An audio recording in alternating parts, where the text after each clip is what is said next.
Bonsoir à tous. C'est un peu grâce à notre invité de ce soir que se tiennent à Dakar, au Sénégal, les États généraux de l'intelligence économique africaine. Il est le représentant résident du CAVI au Sénégal. Le CAVI, c'est le Centre africain de veille et d'intelligence économique. Lansana Sakho, bonsoir. Bonsoir. Merci d'avoir accepté notre invitation. En tant que délégué du pays hôte de ces États généraux, j'imagine qu'il y a de la fierté d'accueillir ici à Dakar la communauté africaine de l'intelligence africaine. C'est une double fierté. Le Sénégal, c'est d'abord ce qu'on appelle le pays de la Teranga. Et l'autre fierté, c'est que c'est un déclic. Je pense que ces États généraux de l'intelligence économique en Afrique vont constituer un tournant important pour la marche du continent vers l'intégration dans les marchés internationaux. Qu'est-ce qui est le plus difficile quand on est un pays hôte pour accueillir un événement d'un nouveau genre qui ne s'est jamais organisé par le passé sur le continent? Difficile, je ne dirais pas. Je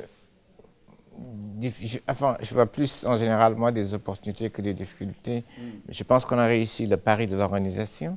Nous avons eu des Africains qui sont venus d'un peu partout. Ça, je pense que c'était la chose la plus importante. Mobiliser toutes les énergies positives du continent qui étaient là. La deuxième chose, je pense, ça va être les conclusions qui vont être pertinentes et qui vont permettre de commencer le travail demain.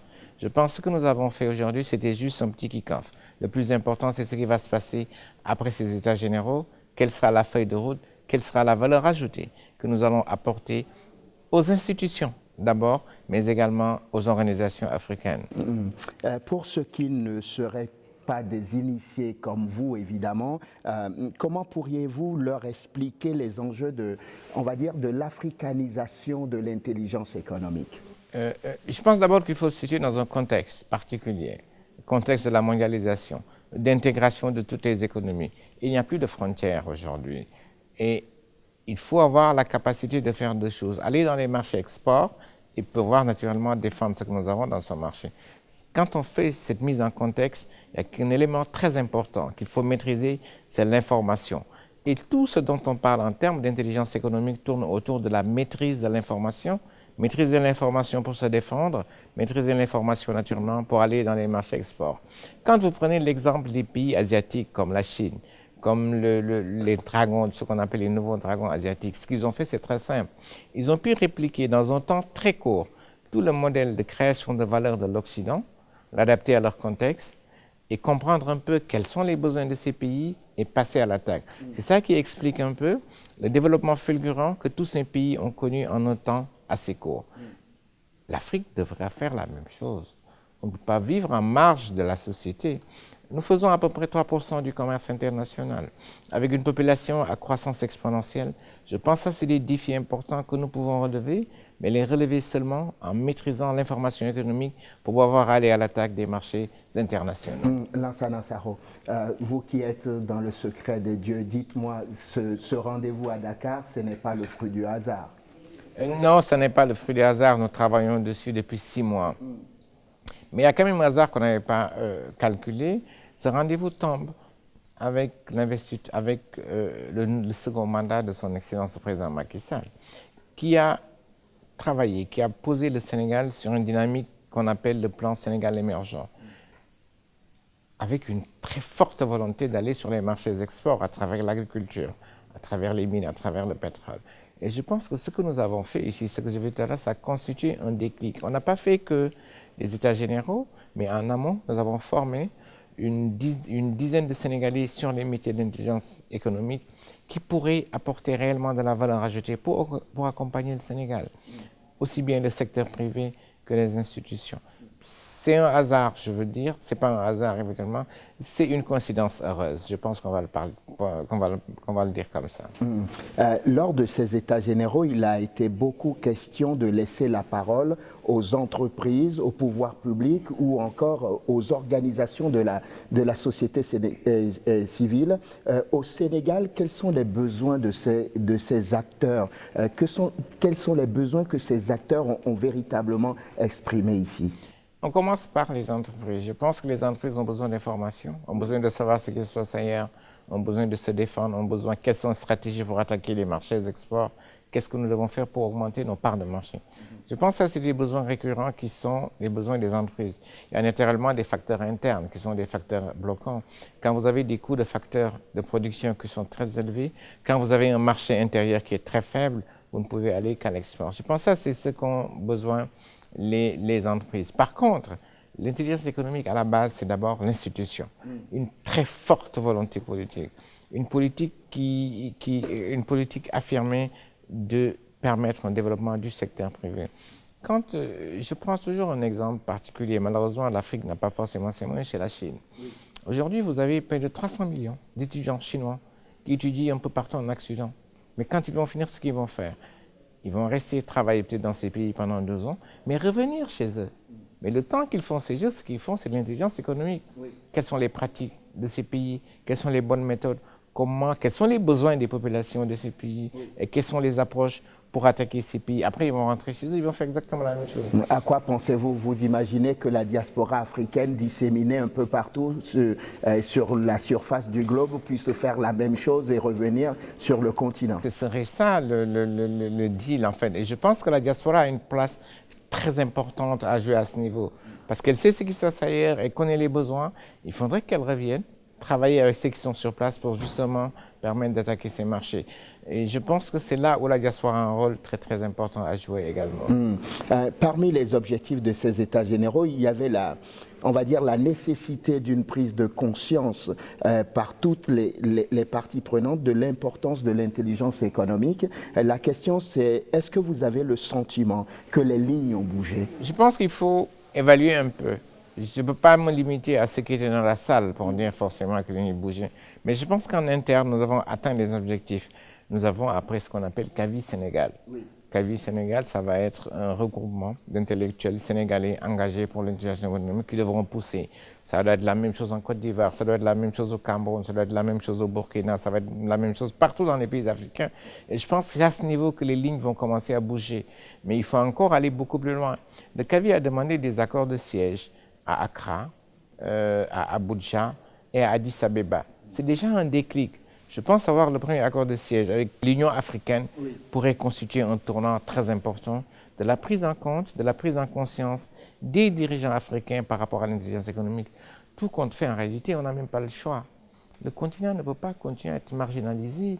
Il faudrait qu'on bouge les lignes en réalité si nous ne voulons pas continuer à nous marginaliser de plus en plus. Et je pense que c'est à ce niveau que la prise de conscience est assez importante. Je sais que vous militez pour que les entreprises africaines intègrent dans leur démarche les outils et actions de l'intelligence économique. À quoi pensez-vous, par exemple, concrètement? Je pense qu'il y a même certaines entreprises qui le font, mais je pense que c'est un niveau interne. Il faut développer en interne dans les entreprises des compétences internes qui soient capables de développer des outils d'intelligence économique. Allez voir ce qui se passe ailleurs. Je vous donne un exemple très précis. Sur le Sénégal, l'industrie de la volaille a été protégée pendant 20 ans. Situation de monopole, de confort, mais création de plus d'une centaine de milliers d'emplois. Est-ce que cette industrie est capable de faire face à une attaque qui viendrait de l'extérieur? Pas forcément, simplement parce qu'en interne, on n'a pas pensé, on n'a pas jugé nécessaire de développer des stratégies d'intelligence économique pour pouvoir consolider le marché, mais surtout aller voir ce qui se fait ailleurs. Et je pense que c'est pour ça qu'au niveau de toutes les entreprises, aussi bien celles qui sont tournées à l'export que celles qui sont restées, il est indispensable de développer des outils d'intelligence économique, de recruter des personnes dédiées. Comme on recrute un directeur des ressources humaines. Aujourd'hui, on ne peut plus se passer d'intelligence économique ou alors on devrait rester dans une logique de marginalisation. Certains disent qu'il y aura un avant et un après États généraux de l'intelligence économique africaine. Est-ce que vous partagez leur point de vue? Je partage parfaitement leur point de vue. Mais avoir un après États généraux de l'intelligence économique, c'est arriver à diffuser ce métier, c'est arriver à ce que les entreprises en prennent conscience, c'est arriver à avoir des Africains capables de mettre en place des outils d'intelligence économique dans les entreprises. C'est surtout, par contre, c'est surtout avoir des États qui ont une très forte volonté politique de dire « nous allons y aller, nous n'avons pas forcément le choix ». Tout se joue sur les résultats. Je pense qu'on pourra évaluer dans 3, 4, 5 ans qu'est-ce qui serait fait? Au niveau du CAVI, ce qui est certain, c'est que nous allons fortement disséminer tout ce qui est intelligence économique à travers le continent africain. Nous avons commencé et je pense que la mayonnaise commence à prendre. Ça déjà, ce sera un tournant important. Je vous imaginais à la fin de ces 48 heures intensives, je vous imaginais retourner à votre quotidien. Qu'est-ce que vous pourrez dire à quelqu'un qui n'a pas participé à ces états généraux et comment pouvez-vous lui raconter l'histoire? Je travaille pour l'administration publique. L'intelligence économique, c'est vrai, c'est regarder comment on avance, c'est regarder comment on recule, mais c'est également regarder quelles sont les meilleures pratiques que je peux aller chercher, les appliquer. Je travaille pour l'administration, je vais commencer à voir. Jeudi, je commence à réfléchir dans quelle façon je peux mettre en place l'intelligence économique. Mais je vais surtout, à partir de jeudi, travailler pour la consolidation du réseau CAVI Sénégal, recruter le plus grand nombre de personnes. Maintenant, l'histoire, ça va être quoi que je vais raconter? L'histoire, c'est que les Africains devront raconter leur propre histoire. Sinon, certains vont le faire pour eux. En termes d'intelligence économique, ça veut dire qu'il faut que le pas, que nous arrivions à le franchir. Donc, il y aura un travail très important de sensibilisation que nous allons faire, aussi bien pour le patronat sénégalais que pour l'État du Sénégal, pour arriver à faire comprendre la nécessité de développer très rapidement des études d'intelligence économique.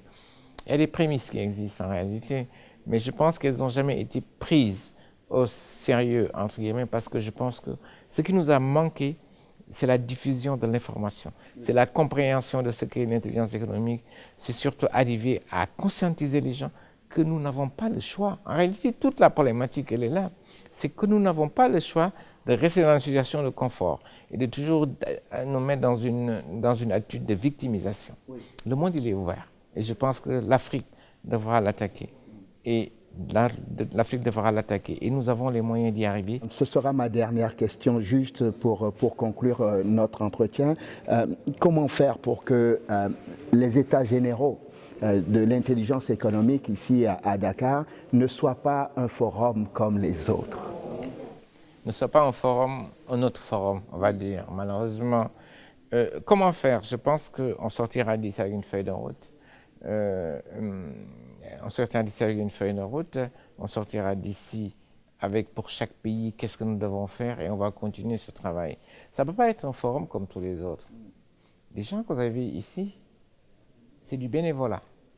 Dans le CAVI, nous avons un seul employé, je pense que Guy Couette, le président, l'a dit tout à l'heure, nous y allons avec le cœur, parce que nous croyons que c'est ça la force de l'Afrique de demain. Nous y croyons et nous y allons avec un engagement très fort. Et je reste persuadé que ça ne peut pas être un forum comme tous les autres. Parce que ce qui se joue aujourd'hui, c'est l'avenir du continent. Et ceux qui étaient là, tous, nous sommes conscients que nous n'avons d'autre choix que d'arriver à nous mettre à niveau, pousser les institutions, renforcer les capacités des ressources humaines pour ce métier et faire le plaidoyer nécessaire auprès des entreprises pour que tout ce qui est stratégie d'intelligence économique puisse arriver à se mettre en place.